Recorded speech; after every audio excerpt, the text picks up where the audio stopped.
14 novembre 2021 et on connaît déjà les futures championnes de France.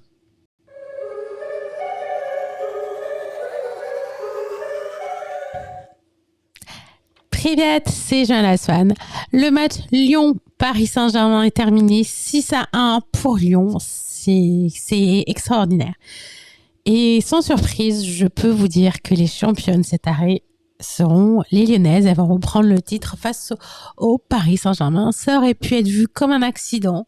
Et ça sera le cas puisque ce match était crucial. Il faut savoir que les deux équipes ont un carton plein depuis le début de saison, n'ont perdu aucun match.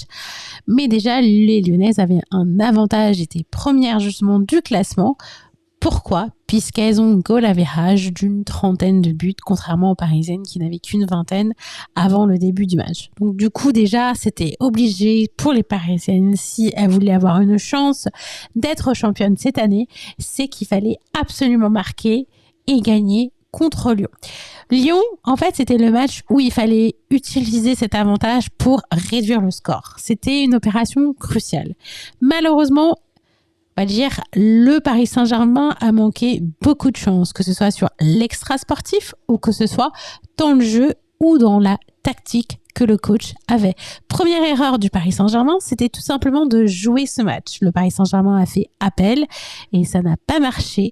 Le match n'a pas pu être reporté. Le Paris Saint-Germain subit, entre guillemets, de l'extra sportif, que ce soit du côté masculin ou que ce soit du côté féminin.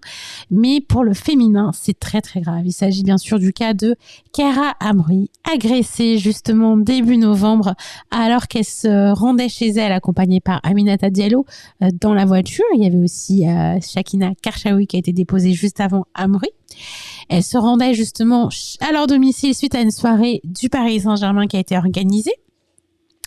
Problème, c'est qu'elles ont subi un guet-apens. Aminata Diallo a été retenue dans son véhicule et Kara Amri a subi une agression très sévère avec une barre de fer sur ses jambes et elle a eu des points de suture sur ses mains et sur ses jambes. Une main, je crois que principalement c'est les points de suture. Elle a resté discrète, on ne la voyait plus. Elle s'est absentée du club pour des raisons personnelles. Aucun communiqué n'a été fait. L'affaire a vraiment été étouffée au maximum. Qu'on en a entendu parler que lors de la garde à vue d'Aminata Diallo, le lendemain de la victoire face au Real de Madrid au Parc des Princes de 4-0. Donc la presse a plus parlé justement de cette affaire d'agression au lieu de parler du 4-0. Le clean sheet, le Bayern de Munich et les Lyonnaises le lendemain, c'était pas aussi glorieux. L'équipe lyonnaise s'est fait peur, a d'abord mené 1-0, elles ont su revenir au score et gagner ce match d'extrémistes à 2-1. Non, l'équipe et bien d'autres journaux se sont acharnés sur le Paris Saint-Germain. Aminata Diallo a été sortie de chez elle en garde à vue. Elle est sortie de chez elle très tôt le matin. Elle a été mise en garde à vue puis qui a été prolongée. Donc, elle a fait environ 40 heures de garde à vue. Elle a été sortie puisqu'il n'y avait pas assez de preuves justement pour la garder en garde à vue. Elle est soupçonnée justement d'être à l'origine de la préparation de ce guet-apens puisqu'elles sont en concurrence directe au Paris Saint-Germain en équipe de France. Malgré le fait qu'elles soient amies justement, les policiers se sont bien sûr focalisés sur cette piste puisque Kara Amri a noté que Aminata Diallo conduisait doucement en fait après avoir déposé Shakina Karchaoui qui a aussi été entendue par les enquêteurs. Donc une autre piste est privilégiée puisqu'il s'agirait de représailles. Il y a eu beaucoup d'appels qui ont été faits de la prison justement vers les joueuses du Paris Saint-Germain et on sait qu'Aminata Diallo a eu des conversations justement avec un détenu. C'est pour ça qu'elle était vraiment la cible principale des policiers dans un premier temps et ça a beaucoup perturbé le club. Là bien sûr le match n'a pas été reporté, il a été joué. Donc ça, c'est la première erreur, c'est que ce match n'a pas pu être joué. La deuxième, c'est bien sûr le coaching du Paris Saint-Germain. Déjà, en termes de composition, moi, j'aurais fait des changements. J'aurais mis une gardienne un petit peu plus expérimentée comme Stéphanie Labbé qui était sur le banc. Donc, elle aurait pu totalement joué, était dans le groupe, qui est quand même une championne olympique canadienne, c'est pas des moindres, et elle a l'habitude des tirs au but et des matchs à pression, et je pense que Barbara n'était pas le bon profil. Après, si on continue bien sûr dans les choix du coach, c'est aussi ces changements. C'est qu'à la suite justement d'une décision qui était un petit peu trop sévère du carton rouge, c'est qu'il n'a pas su faire les changements au moment de l'expulsion de son arrière droit, Ashley Lawrence. En fait, Amanda avait subi beaucoup de fautes. Elle était elle était pas dans son meilleur match, déjà dans un premier temps. Et peut-être qu'elle aurait dû sortir. Elle aurait dû très certainement sortir. Le souci, en fait, c'est que elle a subi une faute, que l'arbitre l'a laissé faire. Et Ashley Lawrence étant la dernière défenseuse, elle essaye de faire un petit tacle qui était pas méchant. Pour moi, c'était limite pas une faute. Ça pourrait peut-être valoir un jaune et encore, mais ça nécessitait pas le rouge. Mais comme c'était la dernière défenseuse, en fait, sa dernière joueuse, en fait, qui empêchait le but, le dernier rempart de la défense, elle s'est pris un rouge direct et il y a eu un coup franc. La suite, pour vous dire que c'était vraiment en dehors en plus de la surface du gardien. Ce qui nous a empêché aussi dans ce match, c'est de commencer directement avec un carton, enfin pas avec un carton rouge, mais avec un penalty. Donc dès le début de match, être mené par Lyon à Lyon, ça devait peser beaucoup pour les Parisiens. Donc le coaching était pas bon, les changements étaient pas bons. Tu fais rentrer Pfizer sur le terrain alors qu'elle est jeune. T'aurais pu mettre des joueuses un peu plus expérimentées. Le problème, c'est qu'il manquait Amaury et Aminata Diallo, donc il était un petit peu coincé dans ses choix, mais je suis sûre qu'il pouvait faire vraiment davantage. Et on n'a pas été aidé par l'arbitrage. Il n'y a eu aucun carton jaune dans ce match. Je tiens vraiment à préciser ce point-là. Il y a eu une quinzaine de fautes de chaque côté et le seul carton qu'on ait dans ce match, c'est un carton rouge direct. Donc pour ça que j'ai des questions par rapport au coaching, parce que les Parisiennes ont beaucoup subi et les Lyonnaises n'ont reçu que des avertissements. Donc une certaine frustration qui a été présente pendant tout le match, qui pourrait expliquer le 6-1. Déjà, le timing qui n'était pas bon pour les Parisiennes, et puis le très mauvais coaching. Il faut savoir que c'est un coach, le coach parisien, Didier. Par rapport à Sonia, il connaît pas du tout l'effectif, il connaît pas du tout le football féminin. Sonia a longtemps est baignée dans l'Olympique Lyonnais.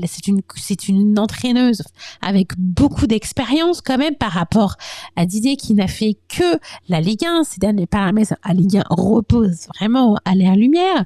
Donc il est côté un petit peu dinosaure, il a environ une soixantaine d'années.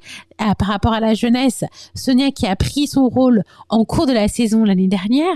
Quand on a vu justement les matchs de préparation, on a vu une vraie différence. Le Paris Saint-Germain a beaucoup subi. Les Lyonnaises, elles sont rentrées plutôt dans tout ce qui est vraiment jeu, puisque dans le cadre de la Ligue des Champions, elles ont dû valider leur ticket d'entrée puisqu'elles n'étaient pas qualifiées automatiquement comme le Paris Saint-Germain, n'étant pas première du championnat. Je pense que si le PSG avait fini deuxième, on n'aurait pas pu aller en Ligue des Champions avec l'équipe et les performances qu'on a eues pendant la préparation estivale. Donc déjà, il y a un problème de coaching et je pense qu'il y a aussi le problème de mentalité. Je pense qu'il y a aussi un problème d'arbitrage. J'ai vu des joueuses qui essaient de faire leur mieux, mais quand tu as un coach qui te donne pas assez des consignes, qui reste là stoïque, comment tu veux changer? Donc il y a un problème de coach, de façon que ce soit Paris Saint-Germain masculin, féminin, il y a un problème de coaching. Il faut changer tout ça. Et je trouve ça fortement dommage pour un match aussi capital, on n'est pas réalisé en fait l'amplitude de ce match. C'était le match à absolument pas manquer. Tu peux perdre 2-0 contre Lyon, mais là 6-1, c'est quand même une tollée du jamais vu. Et en fait, c'était le match où on s'est dit, on comme d'habitude, c'est regardé par rapport à la saison dernière. Si on compare par rapport à Olivier Etchoué, qui est l'ancien coach du Paris Saint-Germain, qui n'a pas été renouvelé, on ne sait pas pourquoi d'ailleurs. Je me pose encore des questions. Match aller, il avait gagné 1-0. Match retour 0-0. Enfin, c'est pas la même chose. C'est vrai que le Paris Saint-Germain a aussi subi des changements du mercato qui n'a pas été optimal. Certes, on a une gardienne Constance Picot qui est arrivée, mais bon, ligaments croisés, mais c'est pas la meilleure gardienne du monde. Faut appeler un chat. On perd Edler. À Lyon, ils ont de très bonnes gardiennes. Et ils ont toujours Sarah Boile, elle est juste en prêt à l'OL. Ils sont pas fous. Hein. Et elle est à l'OL Rennes. Ouh, pas si loin que ça quand même. Donc, du coup, on perd Edler. On perd une gardienne cruciale. Mais j'ai pas fini. On perd surtout Irène Paredes. Dudek, de base, c'est une très bonne défenseuse et on le voit très bien, c'est parce qu'elle a su s'améliorer en présence d'Irène Paredes et qu'avant, c'est un milieu de terrain. Mais on n'a toujours pas eu ce remplacement. Amanda est grande, est censée pallier à tout ça. On voit qu'elle est aussi marqueuse, elle a marqué son but. Mais elle n'était pas dans sa forme optimale. Elle avait un rôle aussi qui était différent. Et quand tu sais que tu perds ton arrière droit, tu donnes pas un renfort. Et il manquait de la profondeur sur le côté droit. Ashley Lorenz, elle joue bas et elle joue haut également. Elle sait faire les deux, tu vois. Et là, on avait heureusement qu'il y avait Isa de Almada, mais on sentait qu'il manquait vraiment ce soutien.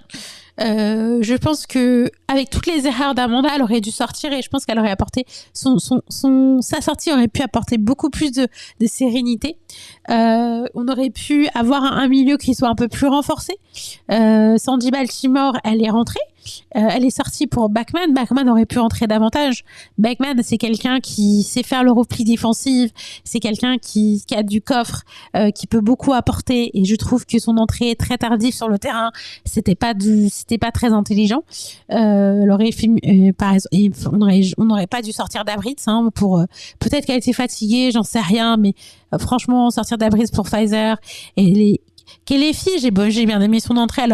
C'est une chose qui peut beaucoup apporter. Je ne dis rien par rapport à elle. Mais en tant que coach, tu avais beaucoup d'options. C'est seulement 2 joueuses que tu n'avais pas à ta disposition. C'est seulement 2 joueuses. À Lyon, ils ont quand même perdu Majerie. Ils ont quand même perdu Wendy Renard. Amandine Henry, elle doit faire entre guillemets 2 postes. Et ils ont su gérer. Ada, elle revient de blessure, c'est son 3e match, elle arrive pas à doubler. En même temps, c'est ballon d'or. Hein, bon, c'est pas une grande surprise. Malard, elle nous bouffe, elle est vicieuse, elle prend la confiance. Et puis moi, ce qui m'a énervé encore plus, c'est bien sûr la célébration de Edler et Morini, surtout Morini. Mais ça m'a saoulé. En scène parisienne, t'étais là, ouais, Paris. Parce que là-bas, il y a des fraîches, il y a des parisiennes fraîches, hein. Il y a Brune, il y a Morini et Edler. Il n'y a pas plus frais, hein. Il y a encore quelques mois, elles étaient parisiennes. Et t'arrives et tu célèbres comme ça. Ah, moi, ça me tue. Et puis, franchement, ce qui a tué Paris, bien sûr, c'est Bacha. Bacha, c'est un monstre pour l'équipe lyonnaise, là. Là, franchement, je trouve que l'année dernière, le Paris Saint-Germain a pu s'imposer autant et être championne. C'est principalement parce que Ada était out. Et maintenant, avec son retour, dès qu'elle a le ballon, ça va être très, très, très difficile pour les équipes. Et je pense que les Lyonnaises vont faire une très, très belle saison. Et malheureusement, pour les Parisiennes, le titre, il est fini parce que même si, admettons, on gagne contre les Lyonnaises au match retour, donc ça veut dire que en termes de points, on va être égalité. Admettons que les 2 équipes, elles ont gagné tout leur match. On se va avoir avec le goal average. Je pense pas que les Lyonnaises vont perdre en puissance. Même si la meilleure buteuse du championnat actuel, c'est Marie-Antoinette Katoto avec 8 buts, il y a du lourd côté Lyon. Il y a du lourd regardez bien dans le top classement. Il y a du Macario qui peut marquer. Il y a Ada, bien sûr. Il y a Malard, Yacine Bruns et j'en passe. Donc, c'est pour ça qu'il faut qu'on fasse extrêmement attention, les Parisiennes, parce qu'on n'a plus droit à l'erreur. Il faut vraiment qu'on conforte bien cette 2e place et puis qu'on assure justement en Ligue des Champions. Je sais pas ce que ça va donner avec ce coach. J'espère que ça ira mieux pour le Paris Saint-Germain. En tout cas, je vous souhaite une très bonne fin de week-end et bonne semaine à vous.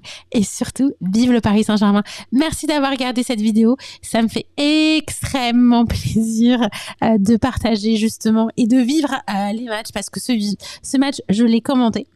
Et ce fut un plaisir. Et n'oubliez surtout pas de vous abonner à ma chaîne. Voilà, hop, j'enlève le score quand même. Ce sera plus simple. De vous abonner à ma chaîne YouTube Johanna Swan. C'est très, très, très important. Parce que ça me donne du soutien. Et surtout, je ne cesse j'en perds mon latin. Je cesse de répéter, abonnez-vous, c'est très bien. Et surtout, il faut cliquer sur la petite cloche pour avoir les notifications pour justement tous les matchs. Et surtout, n'oubliez pas de liker cette vidéo, c'est complètement gratuit. Et si vous voulez me retrouver sur tous mes réseaux sociaux, et bien sûr, ne manquez pas mon super lien. C'est mon super lien. C'est johannaswan.com/page-lien. Vous allez tout retrouver, mon Twitter, mon Instagram, etc. Et vous pouvez bien sûr me laisser des commentaires et je répondrai avec grand plaisir. Sur ce, portez-vous bien et comme je dis souvent, vive le Paris Saint-Germain. Vous likez, vous partagez et vous partagez surtout l'amour du Paris Saint-Germain, l'amour du football et l'amour du football féminin. Ciao, bonne soirée, bon week-end à vous. De toute façon, le week-end est terminé maintenant. C'est plutôt bonne semaine. Ciao, ciao. Paris SG, tous ensemble on chantera cet amour qu'on a pour toi, qui ne cessera jamais.